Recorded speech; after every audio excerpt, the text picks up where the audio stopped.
কাউয়া ফজু পাগলা তুই যাই কাউয়া ফজু পাগলা শালা যাতে আওয়ামী লীগ বুঝতে তুই বড় বিএনপি তুই জানোস না 5 আগস্ট কি হয়েছে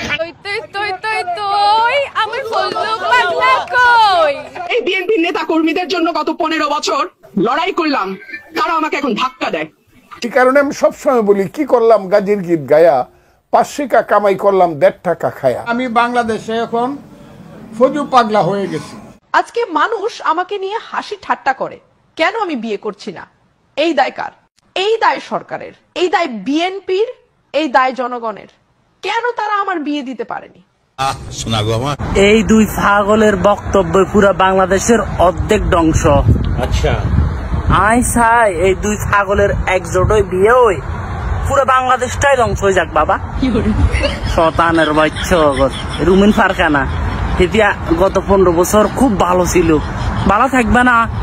15 বছর ছিল আওয়ামী লীগের নেতা গুলো লুঙ্গির তলে, আবার কিছু কিছু নেতার ওই যে শামীম ওসমান কিন্তু এর কোলবালি হিসেবে ছিলেন। আসো খেলবো, খেলা হবে।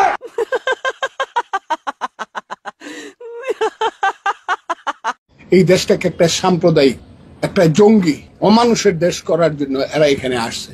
এরা 5 আগস্ট যে কারণে ঘটাইছে, এটা কোনো কথা? এটা কেমন একটা অসভ্যতা বলেন দেখি দুদু। আমরা ফজলুর রহমানকে চাই না। ইটনষ্টগ্রাম বিটামনের থেকে এই 4 জনের মধ্যে আমরাই সেই কথাগুলি বলতে পারবো, ফজলুর রহমান পারবে না। কাজেই আমরা ইউনাইটেড, আমরা এই এলাকায় আমরা ফজলুর রহমানকে এমপি হইতে দিব না। যেটা 15 বছরে হয় নাই সেটা আজকে হয়েছে। অলমোস্ট আমার গায়ে ধাক্কা দিয়ে আমাকে ফেলে দেওয়ার চেষ্টা হয়েছে। যেই বিএনপির নেতা কর্মীদের জন্য গত 15 বছর লড়াই করলাম, তারা আমাকে এখন ধাক্কা দেয়।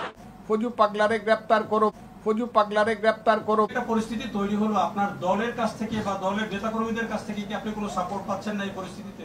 এটা আমি বলতে পারবো না সাপোর্ট পাচ্ছি না বলতে, আমার দল তো আমাকে সাপোর্ট করবে। এই বক্তব্যটা আমার টোটাল বক্তব্য কোথায় কখন দিয়েছি বলেন?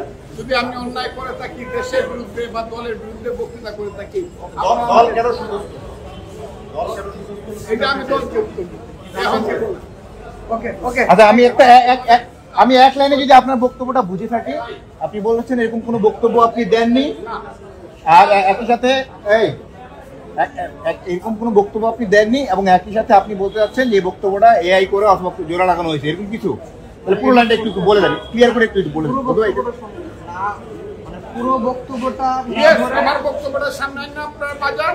যদি আমার কোনো ভুল হয়ে থাকে, কেউ হয়ে থাকে, আমাকে বুঝাইতে পারে যে এখানে আপনি ভুল করেছেন, তাইলে আমি সঙ্গে সঙ্গে হাত জোর করে 1 সেকেন্ড। 5 আগস্ট ঘটাইছে কালো শক্তি।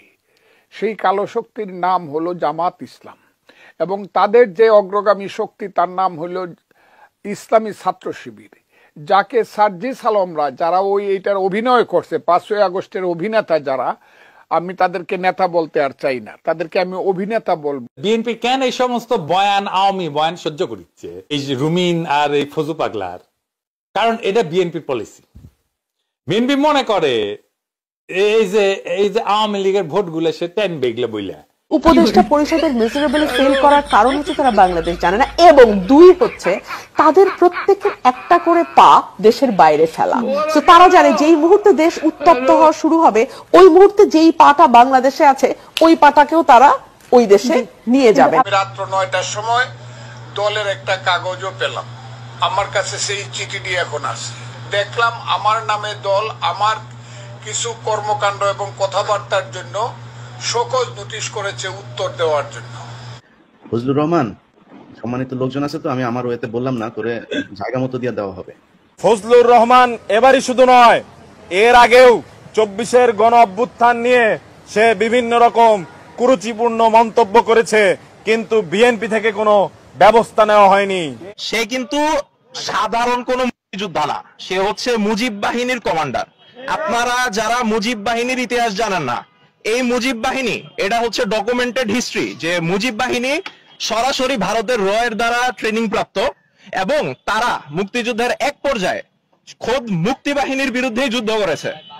মানে চিন্তা করেন, যখন কিনা আমাদের দেশের মানুষ একটা যুদ্ধের মধ্যে আছে, একটা সরকার কোন রকমে ইন্ডিয়ায় পালিয়ে থেকে যুদ্ধ পরিচালনা করতেছে, তখন শেখ মুজিবের ভাইগনা নাকি শেখ মনি, তার চিন্তা হচ্ছে সে কেন প্রধানমন্ত্রী হইতে পারে নাই, কেন তাজউদ্দিন আহমেদ ক্ষমতায়। এই জন্য সে আলাদা করে রয়ের সাথে আরেকটা চুক্তি করছে, চুক্তি করে সে বানাইছে মুজিব বাহিনী। এবং এই মুজিব বাহিনী শুধু বিভিন্ন জায়গায় লুটতরাজ করে বেড়াইতো, এই যে যুদ্ধ করার নামে এর বাসায় ওর বাসায় গিয়ে হচ্ছে ছাগল টাগল খাইতো, খায়ের হচ্ছে বলতো যে আমরা মুক্তিযুদ্ধ করতেছি।